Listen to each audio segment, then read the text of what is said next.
Personal na dumalo si BARM Interim Chief Minister Abdulrauf Makakwa sa pagtatapos ng Bread and Pastry Training NC2 ng mga miyembro ng Bangsamoro Islamic Women Auxiliary Brigade o BIWAB ng Moro Islamic Liberation Front. Ang kwentong tagumpay mula kay Naphtali Velarde.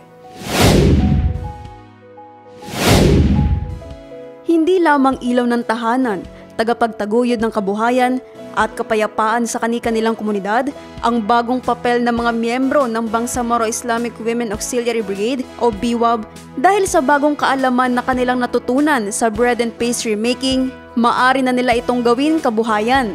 Matagumpay na nagtapos sa mga ito sa training na dinaluhan ni BARM Interim Chief Minister Abdulrauf Makakwa sa pangunguna ng MBHTE-TESD sa 6 ng Oktubre.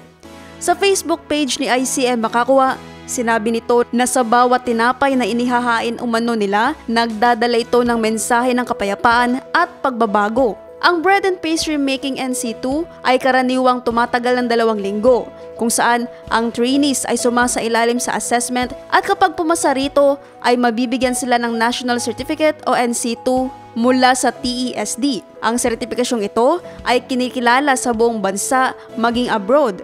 Ang pagsasailalim sa mga BIWAB members sa training ng MBHTE-TESD ay bahagi ng kanilang transition mula sa dating tungkulin tungo sa pagiging aktibong tagapagtaguyod ng kapayapaan at kaunlaran sa kanilang lugar kung saan nabibigyan sila ng mga kahalintulad na livelihood trainings ng Bangsamoro Government.